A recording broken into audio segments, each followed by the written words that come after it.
water is rising. It's nearly up to your neck. You're being sucked under the surface of the river. What began as a stroll in the countryside has become your worst nightmare. As your lungs fill with water, you realize that your body may never be found. This is How to Survive the UK's Killer Creek. This popular area for hikers in northern England is known for its picturesque landscape, but it is also one of the deadliest bodies of water in the world. The Bolton Strid is part of the River Wharfe in Yorkshire, England. It boasts an almost 100% death rate for those who fall in its waters. So if you're thinking of taking a stroll alongside its banks, listen up. If you fall in, how long do you have to escape? Why should you hike in a group? And why can checking the weather be a matter of life and death? Step 1. Keep your distance. One of the most dangerous things about the Strid is its deceptive appearance. While it may appear tranquil and calm, a system of underground caves beneath it creates a strong downward rush of water. The deepest part of the Bolton Strid is 65 meters. The river suddenly narrows to just a 2-meter wide channel. That also makes the water extremely fast and the current surprisingly strong. As the water thrashes about in this channel, it creates powerful whirlpools under the surface. Its surging motion can pull you underwater if you dip your toe in, and don't expect you'll be able to swim out. It's much more likely you'll be smashed against the rocks below. The Bolton Strid has claimed many victims over the years. The 100% death rate may be an urban legend, but it's not far off. So believe the hype and approach the Strid at your own risk. Step 2. Get out fast.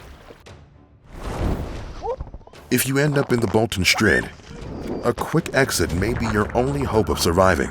If getting pulled under isn't enough of a threat, the area beneath the water's surface presents even greater dangers.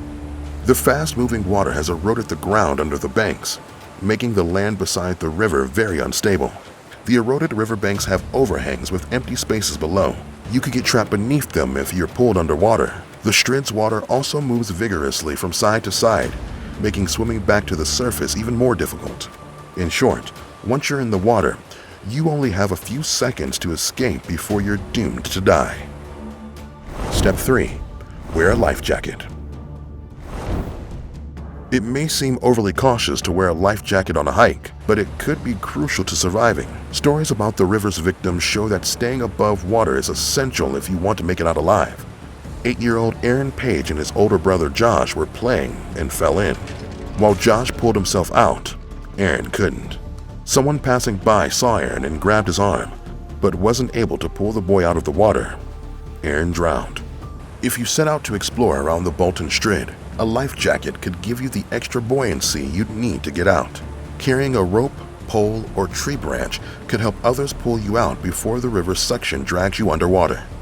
Also, consider traveling in a group of 3 or more.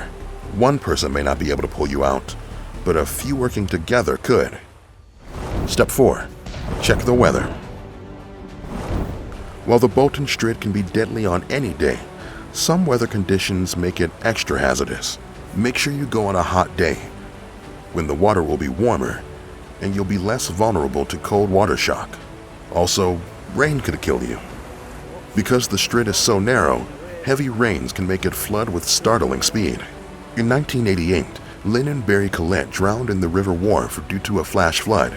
An inquest found that rain had caused the water level to rise by 1.5 meters in a matter of minutes. While Lynn's body was found a few days later, Barry's was missing for months.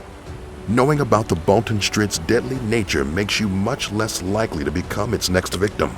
Part of what makes it such a threat is how calm it looks, unlike Niagara Falls. Could you survive a dive in the world's most dangerous waterfalls? Find out here on How to Survive.